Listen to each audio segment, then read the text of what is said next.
Good evening, ladies and gentlemen. My name is Captain Pete Simpson, and I have been selected to brief you on the current outbreak that is occurring in your area. The primary concern for your government and the local military and police forces is the safety of you and your loved ones. Panic and rioting will only serve to injure those you care about and make it harder for security personnel to attend to your safety. In order to dispel some of the current rumors and to get as much correct information to you, we have created this public service video to give you the best information we have at this time.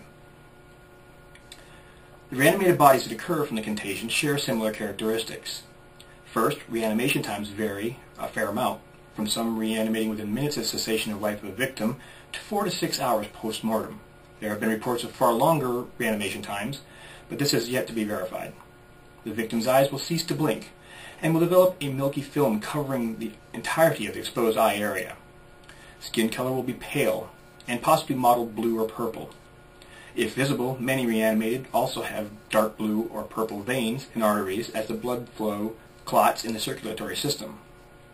Next, as a byproduct of the blood flow ceasing, the movement of the reanimated is often far slower than the normal human gait. Reanimated limbs will be stiff and movements will be jerky as a mild form of rigor mortis sets in after reanimation. Reanimated do not appear to have pain receptors, as they have been missing limbs and other significant injuries have occurred to them that do not hinder their ability to attack uninfected humans. Reports of reanimated being shot repeatedly to the torso and limbs did not have any noticeable effect on their behavior. What I can confirm at this time is blunt trauma or ballistic injuries to the brain of the reanimated will cause them to cease functioning and effectively render the reanimated inert. Upon completion of the reanimation cycle, the reanimated are drawn to uninfected humans by a means not yet fully understood. Reanimated do have a noticeable reaction to noise and will move in the direction of an audible noise.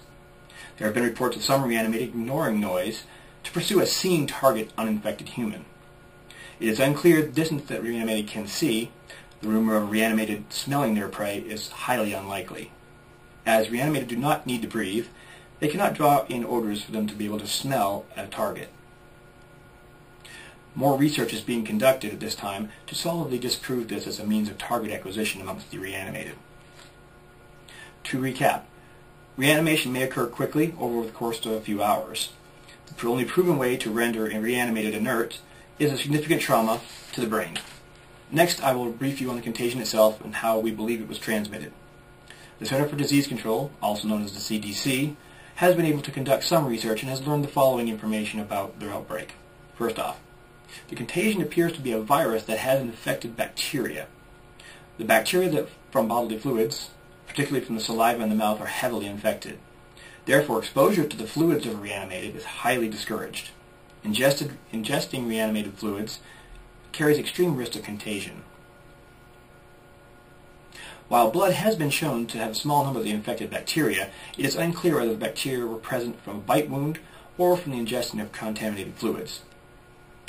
The contagion does not appear to be airborne, so being in the vicinity of reanimated does not appear to cause infection. Also, physical contact with the reanimated did not appear to cause infection except in the previously noted instance of bodily fluids. Next, we're going to show you some maps with some locations of outbreaks in your area. You will want to avoid these areas as much as possible. In order to be prepared for possible outbreaks or attacks in your area, it is recommended that you assemble an emergency kit in your home. The kit should include, but not be limited to, water, at least 1 gallon per day per person, food. Stock up on non-perishable items that you eat regularly, as well as items that will keep over a long period of time. Medications. This includes prescription drugs and non-prescription medications. Sanitation and hygiene. Household bleach, soap, towels, etc. Clothing and bedding. A change of clothes for each family member and blankets to keep them warm in case of loss of heat. Important documents. Copies of your driver's license, passports, and other important items such as your birth certificate. First aid supplies. Treat basic cuts and abrasions. A battery-powered radio to listen for updates on the current situation, and spare batteries. Additionally, wearing heavier clothing and footgear will reduce the chance of a bite getting through to the skin.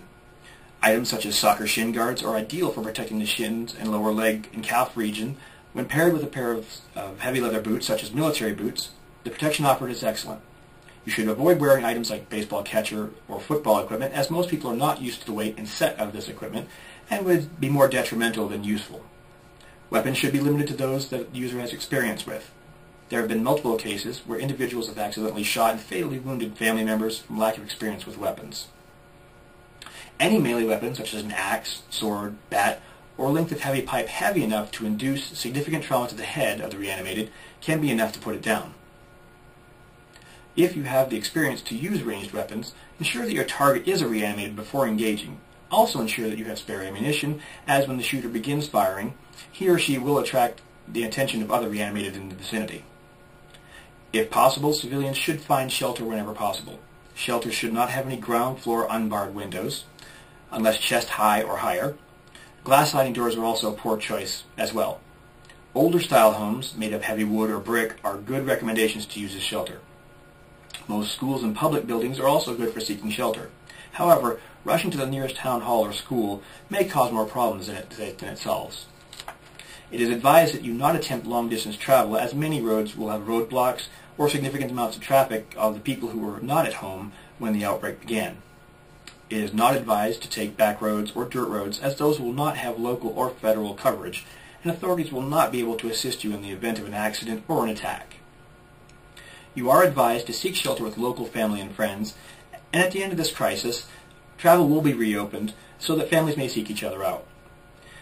If you encounter persons or friends or family members that seem ill or semi-coherent, you should immediately check them for open wounds. It is possible that even a slight wound could become infected with the reanimation virus. It is advised that you maintain watch on that person, and if they expire from their wounds, remove them from your shelter to a location where you can observe them for signs of reanimation. This is only for the safety of those who are sheltered with you. If you choose to take steps to render the infected person inert prior to the reanimation process, please ensure that they have ceased breathing and have no pulse. Please attempt to remain calm and as level-headed as possible. I assure you, as you are hearing this message, men and women of the Armed Forces, Reserves, National Guard, local law and safety offices are working hard to contain the threat. The CDC is working around the clock to discern the origins of this infection and attempting to find either a cure or vaccines that will prevent uninfected individuals from contracting the contagion. Your assistance is appreciated. Please do not take law into your own hands, as when the crisis ends, citizens will be held accountable for their actions during the crisis.